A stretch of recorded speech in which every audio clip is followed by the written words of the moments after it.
What are the best matchups for your wide receivers, tight ends, and streaming defenses in the NFL divisional playoffs from a fantasy football perspective? It's time to break down right here, right now, as you begin another edition of Matchup Thursday on Locked On Fantasy Football.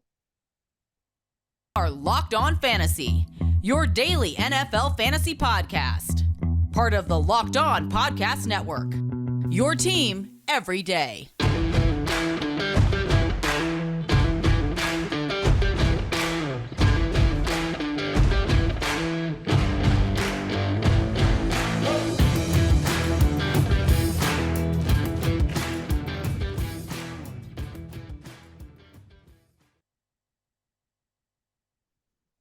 Greetings, everyone, and welcome to another edition of the Locked On Fantasy Football Podcast. As usual, I'm your host, Vinnie Iyer, and I'm not doing this. I'm writing about NFL and fantasy football for SportingNews.com. We've almost come to the divisional playoffs here for the NFL. We've got Saturday games, doubleheader then, Sunday games as well. The Sunday games outstanding here with the Bills and Bengals and the 49ers and Cowboys. Before that, we have Eagles, Giants, and the Chiefs-Jaguars game. So a lot of excitement there. Hopefully a lot of offense, and we do have a lot of young quarterbacks. No quarterback in the field is older than 29 years old. That's Dak Prescott. So young guns, exciting players, good weapons in the passing game, and we'll break that down for you here, wide receivers and tight ends, how they stack up against each other. It's tough to navigate this week because it's all good, and we will get into that here for the most part. There's some players that are going to run into some tougher matchups than they would expect here this week, but a lot of good players in great positions here this week. So we'll get into that for you, the wide receivers, tight ends, and streaming defenses there if you're looking for a play there. And we only have 8 teams as options, so we'll figure that out for you as well. Thanks for making Locked On Fantasy Football your first listen today. We're free and available to you on all platforms. Today's episode is brought to you by Prize Picks. It's Crossover Thursday presented by our friends at Prize Picks. Prize Picks is so much fun. It's easy to play. No competing with other players. Just universal projections available. Pick 2 to 6 players and they score more or less than their Prize Picks projection. You can win up to 10 times your money on your entry. It literally can take less than 60 seconds to enter. It's that easy. We love Prize Picks, and we know you will too. First-time users can receive a 100% instant deposit match up to $100 with the promo code Locked On. That's PrizePicks.com, promo code Locked On. Don't forget, as we close the show with Lineup Friday there on tomorrow's show, we will have our Prize Picks picks of the week. There is our DFS report continues throughout the playoffs. So with that, we'll look at the selections of the week. We did pretty well with our dozen guys that we had going more than their Prize Picks projection. So we'll figure out where to go there. And part of it will be knowing what we've broken down already with the quarterbacks and running backs. If you missed that, check it out. And now with the wide receivers, tight ends, and what numbers we want to attack. So let's dive right into the top wide receivers on the board. May not be a surprise here too much, but Stephon Diggs, I figure the Bills are going to feed him a little bit more. He didn't score a touchdown. He was the leading receiver for the Bills, but yeah, the Gabe Davis, Dawson Knox in the end zone, as well as Cole Beasley. So Diggs was the one key target for Josh Allen, who didn't score against the Dolphins. So Diggs probably is going to score here. He's going to be busy. The volume and target share was there. This Bengals secondary can give up the big plays. They did lose Chidobe Awuzie, so that hurt. You have Eli Apple, got torched a couple times last week. So I think Diggs is going to have a big opportunity to make big plays in this one as the number one. So I like him on top of all the receivers this week, and he came through nicely. Just didn't score last week, but he's Diggs. He's reliable each week. Jamar Chase did score. He scored against the Ravens for the Bengals. He was their one receiving score there. The other touchdowns came on a Joe Burrow run and that Sam Hubbard fumble return. So Jamar Chase did find the end zone. He looked pretty good. They've done a better job of scheming him open when the deep ball has been taken away. They worked him in the slot at times when it's needed. That's kind of hurt Tyler Boyd in these other receivers. But Jamar Chase is proved to be a do-everything receiver here, kind of like Diggs, that you can line him up everywhere and throw to him. So I expect Joe Burrow and Josh Allen not to disappoint in this game, so it's going to go back and forth. So we like the two alphas. Diggs has a slightly better matchup. Chase has a decent matchup as well. The Bills secondary has not been shutting things down as we normally know. I mean, they were lucky last week with Skylar Thompson, Tyreek Hill, and Joe Waddle. So that changes here with Joe Burrow. Big upgrade in quarterback and big upgrade in the receiver they're facing there on the outside. So I think you'll see Chase really have a nice game as well as Diggs. So those guys, Diggs, Chase, 1-2 on the board at wide receiver for the divisional playoffs. The third receiver here is it's a tough guy to drop too far down because he's going to be involved, but I think the Giants will work to try to contain him a little bit. But A.J. Brown, we know he can explode for multiple touchdowns at any point here. He's the go-to guy. This is his first playoff game for the Eagles. They'll be eager to get it done. It's not like the secondary is shutting down for the Giants here, but I think after last week, Justin Jefferson being contained, A.J. Brown's a different type of receiver. He's a little physical. They can work him in the red zone. So I like A.J. Brown, good chance to score a touchdown. I think his yards might be limited this week, but I look at Brown being heavily involved as usual. And really, first playoff game, they're going to try to get the squeaky wheel some grease. CeeDee Lamb, this 49ers secondary, it is a weakness. They do have Charvarius Ward, but they're a little bit thin ever since they lost Emmanuel Mosley. You can work them in the slot a little bit. Lamb does line up in the slot more than 50% of the time. They're going to scheme him open. I think it's going to be a little tougher for the 49ers. They're keeping up with Lamb and on the outside with Michael Gallup and whoever they put there with Noah Brown. But Lamb can move around. Again, the secondary is pretty vulnerable. I also expect the 49ers to contain the running game. We said we didn't love Tony Pollard and Ezekiel Elliott, so that should create some volume here for Dak Prescott, who had the 4 touchdown passes on top of the touchdown run against the Buccaneers. So CeeDee Lamb stays hot. I think they're going to have to involve him a little more this week because the 49ers are pretty good against outside receivers and the tight end. So that should lead to some high volume for CeeDee Lamb. Deebo Samuel, we can't drop too far, kind of like A.J. Brown, but it seems like every week it's a different type of receiver. So George Kittle was cooled off against the Seahawks. He usually will go off in that tight end type of matchup, but Deebo Samuel kind of worked as the running back, tight end, wide receiver, middle of the field. He was dominating, and Deebo had the long touchdown as well. So I think Deebo cools off a little bit this week, but still he's an elite receiver, and he's in the top 5. DeVonta Smith, I'm going to bump up. Yeah, DeVonta Smith really high on my list this week. I do like his usage. Keep in mind, we saw the Vikings go away from Jefferson and a lot of T.J. Hawkinson. That's good news for Dallas Goedert. We'll get into that a little bit more, but also a pretty good game for Adam Thielen. KJ Osborne scored. So number 2, number 3, they've moved DeVonta Smith around quite a bit.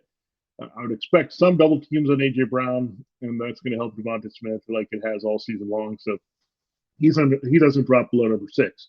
And another high-end number 2 receiver closes out this look at the top receivers in the top 7 this week. That's T. Higgins of the Bengals. Now, he's going to be a little bit emotional with this game. It is the Bills, and there's that Damar Hamlin sentiment there that T. Higgins is going to be inspired. Want to play a good game here, and Hamlin's not going to play, but he might be in attendance. And I think people are looking at the Bills being inspired by Hamlin being out there, but keep in mind it happened on the Bengals home field.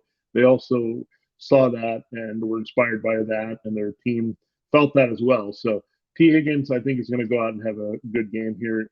The emotions riding high, but really look at this matchup again. The Bills secondary not all that here, and that's going to really help Higgins get involved quite a bit here if they try to contain and focus on Chase here in this game. All right, let's see our top 7 wide receivers. We'll get into the rest of the wide receivers, how they stack up against each other in this divisional playoff round here on Locked On Fantasy Football. Then we'll start looking at the tight ends and streaming defenses. A lot of good stuff there still on the show as we do a matchup Thursday on Locked On Fantasy Football. Our betting partner here that we've talked about a lot on the show is BetOnline, and it's a good time to get in on the betting action here with the divisional playoffs, and we still have a lot of college basketball to navigate through. So pro football, college basketball, good time of year for both of those sports. BetOnline.net is your number 1 source for sports betting information, stats, news, analysis. You get the latest odds and trends for every professional and amateur league out there. We mentioned not just NFL and college basketball, NBA, NHL, those are full swing right now. So a lot of good stuff as well as the futures. They've got it all at betonline.net. If you love sports podcasts, and we know you do, listening to Locked On shows, including Locked On Fantasy Football, you can find those at BetOnline as well. They're always the fastest and easiest way to get your betting information. Head to the website today or your Zoom mobile device to learn more. BetOnline, where the game starts. All right. Thanks for making Locked On Fantasy Football your first listen today. We're free and available to you on all platforms. Subscribe to the Locked On NFL podcast and get daily conversations on the biggest NFL stories, only Locked On NFL, plus in-depth analysis on the biggest games with NFL key predictions every Friday. That's tomorrow. And Monday, local insiders cover the weekend with Game to Game episodes. We'll have a good recap of what we saw on Saturday and Sunday there with those shows. So look forward to that. Locked On NFL, available on YouTube and wherever you get your podcasts. All right, it is time to continue the show. Look at the rest of the wide receiver rankings here for the divisional playoffs. Coming in at number 8 is Christian Kirk. Again, Christian Kirk is only at number 8 because of all the talent ahead of him. But I think he's going to be busy. They're going to throw to the middle of the field quite a bit. This Chiefs secondary is pretty weak, so the Jaguars should have some high volume, trailing Trevor Lawrence. They're behind Patrick Mahomes, so Christian Kirk is their number 1 receiver. They can work him on the inside. The Chiefs have actually been a little bit better inside, but Kirk, I think they'll scheme open a little bit better with Doug Peterson, knowing the tendencies and schemes of Andy Reid defense. Also haven't seen it earlier this season with Steve Spagnuolo, so that's going to help. They need to get Christian Kirk going.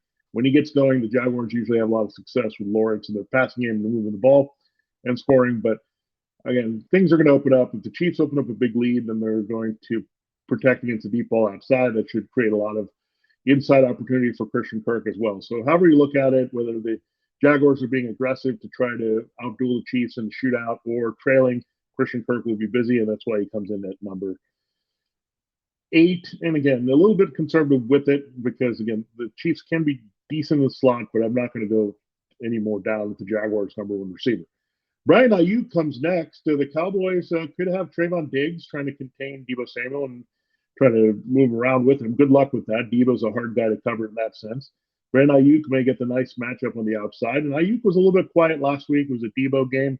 So if the attention goes to Deebo here with the Diggs and others with that Cowboys defense, if they try to take him out of the game, Ayuk should see things free up here. So we've seen that a lot this season. Really, Ayuk and DeVonta Smith are very similar, where the attention has to be put on Brown or Samuel so much that Ayuk gets things opened up, and that's why you have the 1,000-yard season here. So, like him, Gabe Davis fading a little bit. I don't think he's going to duplicate his big performance either last week. It was very solid with more than 100 yards and a touchdown against the Dolphins. He also had that 4-touchdown game in the divisional playoff round against the Chiefs last year. I think gets cooled off a little bit.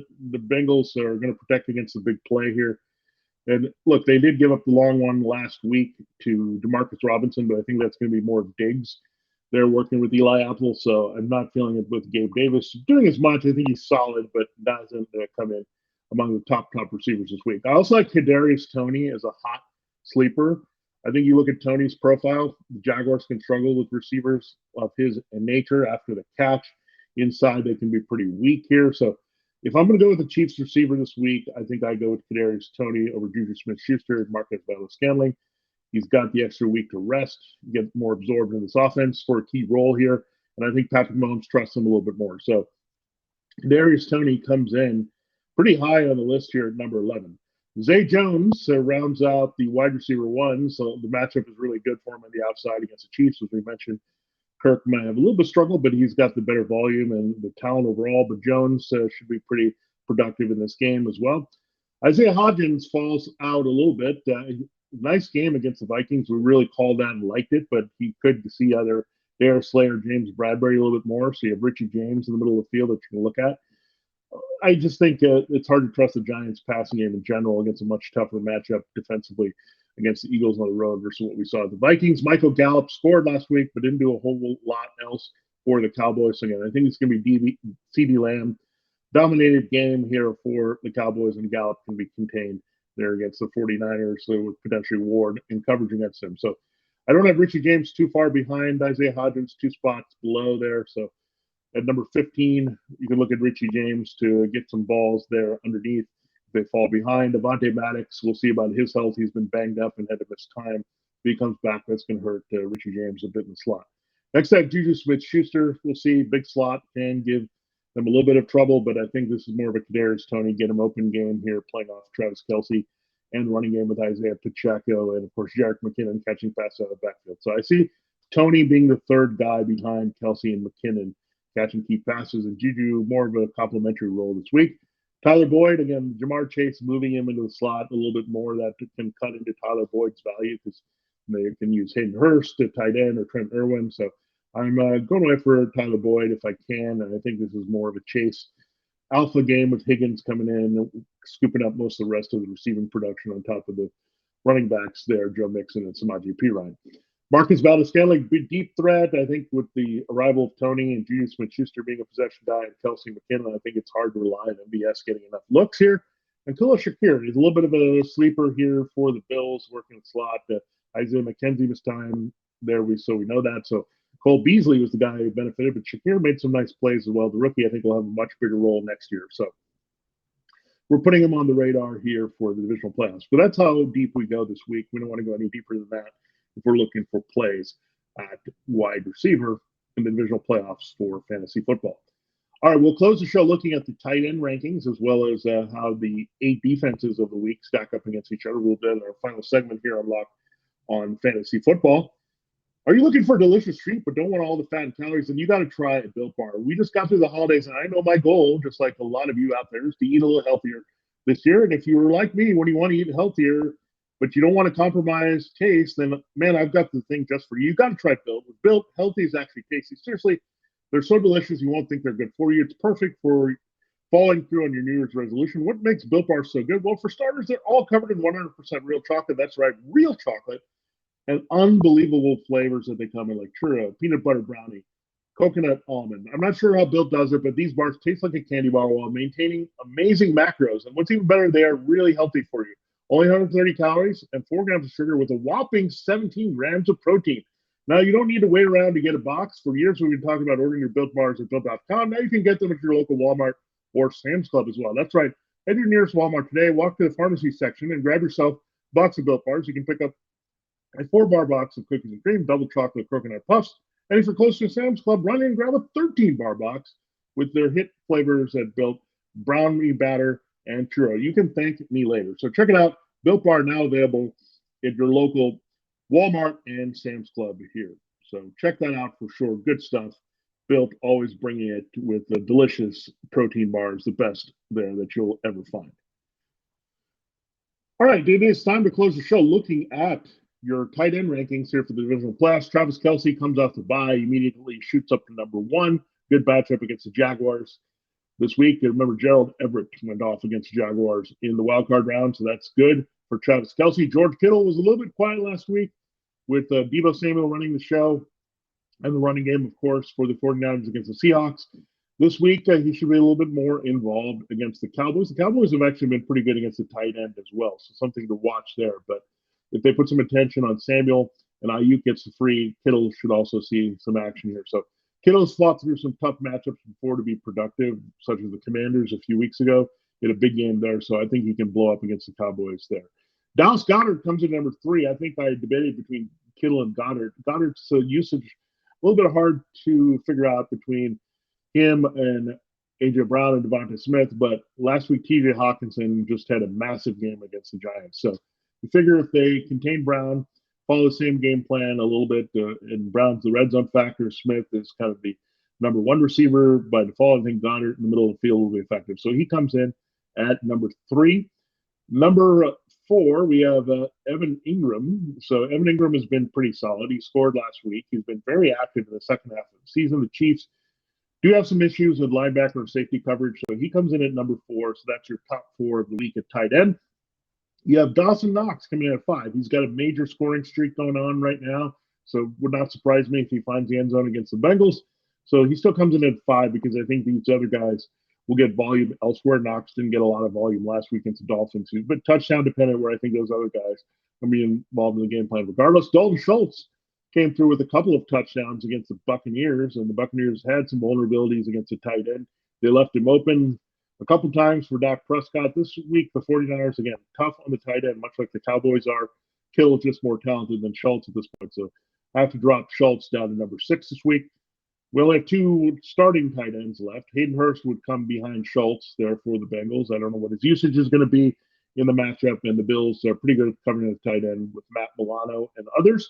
And then finally, we have Daniel Bellinger. The usage just not there. The rookie tight end has flashed early this season. It seemed like after he had that scary eye injury, he hasn't been involved as much.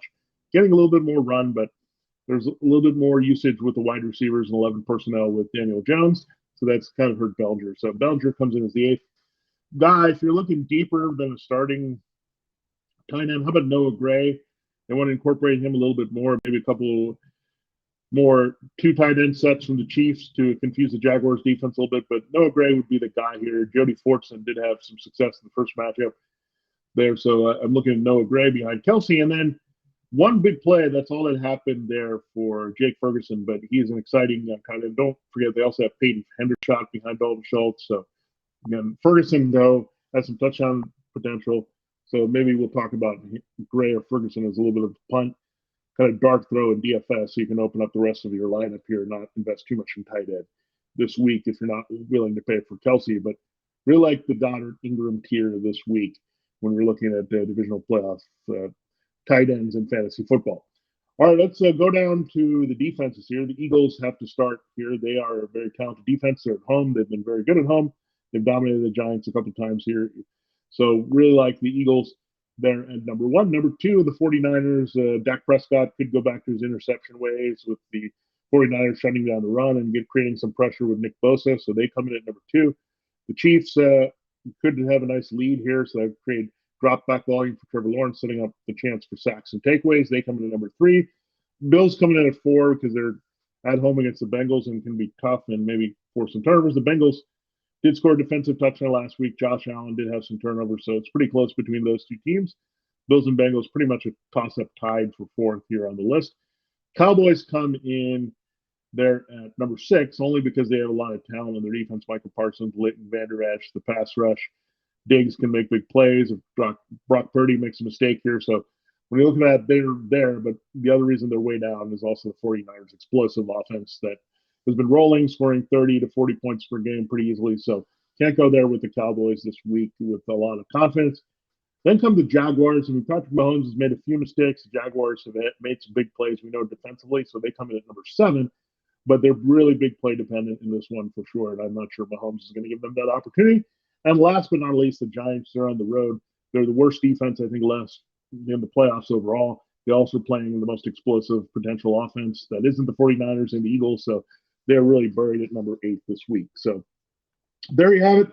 There's a look there at your top wide receivers, tight ends, and streaming defenses here for fantasy football in the divisional playoffs in the NFL. So looking forward to these games for sure this weekend. It should be very exciting, and really I expect some fireworks and back and forth and a lot more close games. We actually only had two blowouts there, the first and last game, 49ers Seahawks and Buccaneers Cowboys, but I think you'll see four very interesting games this week, at least within a touchdown for the most part. I think if you're looking at one team to pull away, it's the Chiefs over the Jaguars, but everything else should be somewhat interesting here and a lot of fun to watch. So we're just hoping for a lot of points in fantasy football, and I think we'll get them with the wide receiver and tight end talent on the field, as well as the running backs and quarterbacks who broke down. I think this is it. The offense is going to win championships in the NFL for a while now, and we have a lot of great offensive teams, young offensive teams, a lot of upside. That's what we're looking for, not only in the season long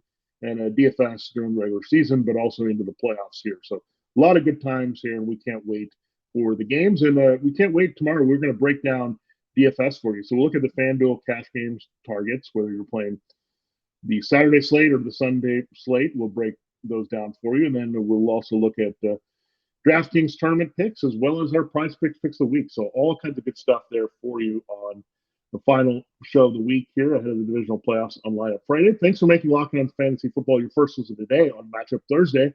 For your second listen, check out the Locked On NFL podcast, bringing you the local insights you love, the national spotlight, for daily conversations on the biggest NFL stories. Locked On NFL, available on YouTube and wherever you get your podcasts.